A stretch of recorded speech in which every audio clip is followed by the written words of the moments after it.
ආයුබෝවන් යාළුවනේ අද අපි කතා කරන්න යන්නේ මුළු ලෝකෙම මූල්‍ය පද්ධතිය උඩු යටි කරපු මාතෘකාවක් ගැන. ඒ තමයි ක්‍රිප්ටෝකරන්සි. ඔයා සමහර විට අහලා ඇති බිට්කොයින් ගැන. එහෙමත් නැත්නම් කෙනෙක් කියනවා අහලා ඇති ක්‍රිප්ටෝ වලින් ලක්ෂ ගණන් හෙව්ව කියලා. ඇත්තටම මොකක්ද මේ ක්‍රිප්ටෝකරන්සි කියන්නේ? මේක අලුත් සල්ලි ජාතියක්ද? එහෙමත් නැත්නම් මේක පරිගණක ක්‍රීඩාවක්ද? ඇයි ලෝකයේ ලොකුම සමාගම් බැංකු පවා මේ ගැන කතා කරන්නේ? මේ වීඩියෝ මාලාව කොටස් 10කින් සමන්විතයි. මේක තමයි පළමු කොටස.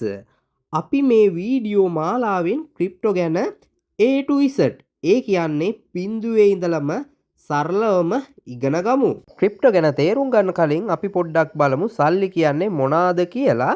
අතීතයේ මිනිසුන්ට සල්ලි තිබ්බේ නෑ. එයාලා කළේ බාණ්ඩ හුවමාරුව හාල් දීලා පොල් ගන්නවා වගේ වැඩක් මේක.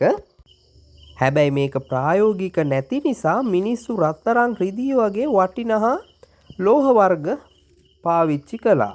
ඊට පස්සේ රජවරු කාසි හැදුවා.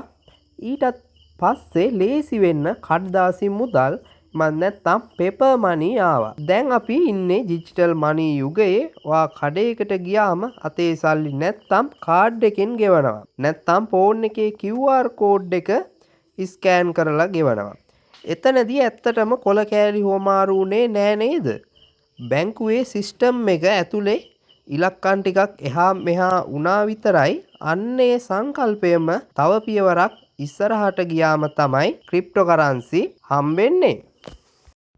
මොකක්ද මේ ක්‍රිප්ටෝකරන්සි කියන්නේ? සරලවම කිව්වොත් ක්‍රිප්ටෝකරන්සි කියන්නේ ඩිජිටල් මුදල් එහෙමත් නැත්නම් ඩිජිටල් කරන්සි විශේෂයක්. මේවා අපේ රුපියල් කොළ වගේ අතින් අල්ලන්න බෑ. මේවා තියෙන්නේ අන්තර්ජාලය ඇතුලේ. සාමාන්‍ය මුදල් ෆියට් මනි පාලනය කරන්නේ රජය හෝ මහා බැංකුව මගින්. බැංකුවකට පුළුවන් ඕන වෙලාවක අපේ ගිණුම් නවත්තන්න. ඒ වගේම රජයට පුළුවන් ඕන තරම් සල්ලි අච්චු ගහන්න. එතකොට අපේ අතේ තියෙන රුපියලේ වටිනාකම අඩු වෙනවා. හැබැයි ක්‍රිප්ටෝකරන්සි වල විශේෂත්වය තමයි මේක පාලනය කරන්න මහා බැංකුවක් ආණ්ඩුවක් හෝ අයිතිකාරයෙක් නැහැ. මේකට අපි කියනවා ඩීසෙන්ට්‍රලයිස් නැත්නම් මධ්‍යගත නොවූ මුදල් කියලා. මේවා පාලනය වෙන්නේ පරිගණක ජාලයක් සහ ගණිතයම කේත මගින්. හරි අපි දැන් කතා කරමු බිට්කොයින් වල ආරම්භය ගැන. ඉතින් මේ කතාව පටන් ගන්නේ 2008 අවුරුද්දේ ලෝකේ ලොකුම ආර්ථික අර්බුදයක් ඇති වුණා. මිනිස්සුන්ට බැංකු ගැන තිබුණ විශ්වාසය නැති වුණා. අන්නේ වෙලාවේ සතෝසි නකමෝටෝ කියන අන්වර්ථ නාමයෙන් පෙනී සිටි කෙනෙක් හෝ කණ්ඩායමක් විසින් අන්තර්ජාලයට පොතක් එහෙමත් නැත්නම් වයිට් පේපර් එකක් නිකුත් කරනවා. ඒකේ තිබුණේ බැංකුවක් නැතුව කෙනෙක්ට තව කෙනෙක්ට මුදල් යවන්න පුළුවන් සිස්ටම් එකක් ගැන. ඒ තමයි පළමු ක්‍රිප්ටෝ එක බිට්කොයින් එහෙමත් නැත්නම් BTC කියන්නේ. මුලදි මේකේ කිසිම වටිනාකමක් තිබුණේ නෑ. 2010 දී කෙනෙක් බිට්කොයින් 10000ක් දීලා පීස 2ක් ගත්තා කියන ප්‍රසිද්ධ කතාවක් තියෙනවා. හැබැයි අද වෙනකොට ඒ බිට්කොයින් 10000ේ වටිනාකම ඩොලර් බිලියන ගාණක් හිතාගන්න පුළුවන් දේ වර්ධනය. ඇයි මේ ක්‍රිප්ටෝ මේ තරම් ජනප්‍රිය? ප්‍රධාන හේතු 3ක් තියෙනවා. පළවෙනි හේතුව තමයි ආරක්ෂාව. එහෙමත් නැත්නම් සිකියුරිටි. මේවා හැදිලා තියෙන්නේ ක්‍රිප්ටෝග්‍රැෆි කියන තාක්ෂණයෙන්.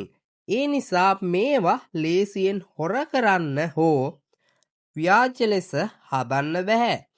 දෙවැනි හේතුව තමයි වේගය සහ පහසුව.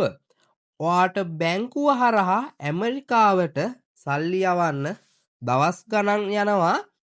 ලොකු ගාස්තුවක් කැපෙනවා. හැබැයි බිට්කොයින් හෝ වෙනත් ක්‍රිප්ටෝ වලින් තප්පර ගානකින් ලෝකේ ඕනෑම තැනකට මුදල් යවන්න පුළුවන්. තුන්වෙනි එක තමයි අයිතිය. එහෙමත් නැත්නම් ඕනර්ෂිප්. බැංකුවේ තියෙන සල්ලි ඇත්තටම බැංකුවට අයිති. නමුත් ක්‍රිප්ටෝ වලට් එකක තියෙන සල්ලිවල සම්පූර්ණ අයිතිය සහ වගකීම තියෙන්නේ ඔයාටම විතරයි.